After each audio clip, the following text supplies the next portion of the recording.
Hello everyone. Welcome back to another Magic the Gathering Commander review video.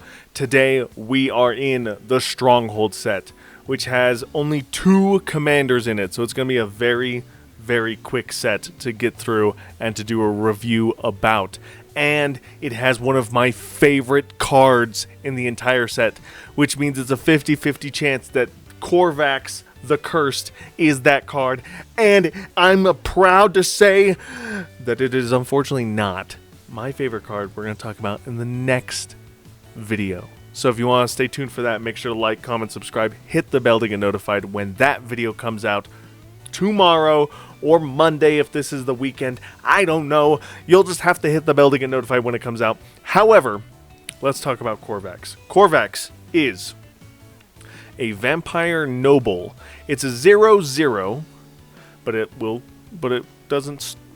be a 0/0 for long. It costs 2 generic mana and 2 black mana to play. Did I mention it was a vampire noble? That's pretty cool. Corvax the Cursed enters the battlefield with 4 +1/+1 counters on it. At the beginning of your upkeep, you may sacrifice a creature. If you do, put a +1/+1 counter on Corvax. If you don't, remove a +1/+1 counter from Corvax. And for the third and final ability, for 1 black mana, Corvax gains flying until end of turn. So, the biggest thing to point out here is that Corvax is a 0/0, but it does enter with 4 counters on it. So it is a 4 mana 4/4. And then you can either grow that power and toughness by sacrificing creatures on your upkeep, or Corvax is going to go hungry and starve a little and lose some power and toughness.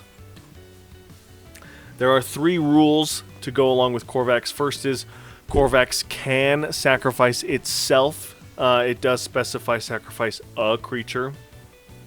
So that's very similar to Commander Greven from the Tempest set, which I've already talked about. It can sacrifice itself. You probably don't want to sacrifice Corvax, but maybe you build a deck around that does want you to. Let me know in the comments below, because I did not talk about that kind of deck idea.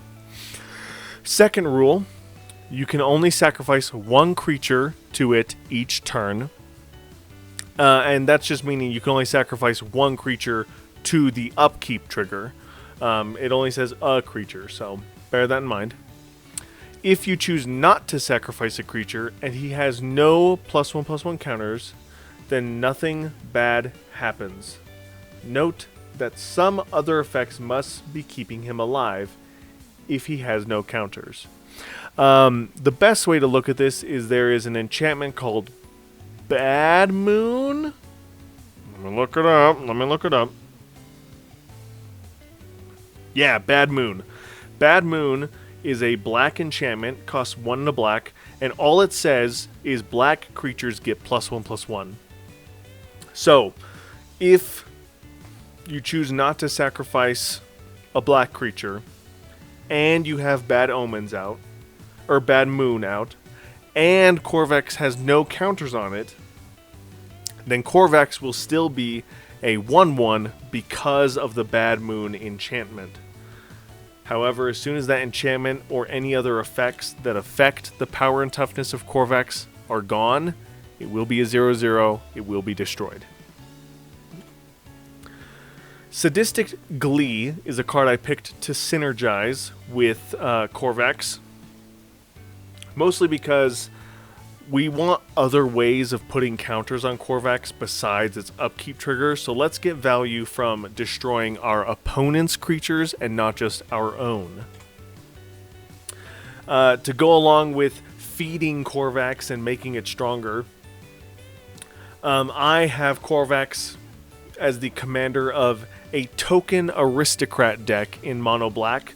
Aristocrat is very popular in black, and so this is just kind of a focused twist on the aristocrat theme where I'm just building an army of tokens and I'm using them as value. And in this case, it's the value of making Corvax stronger, amongst other things.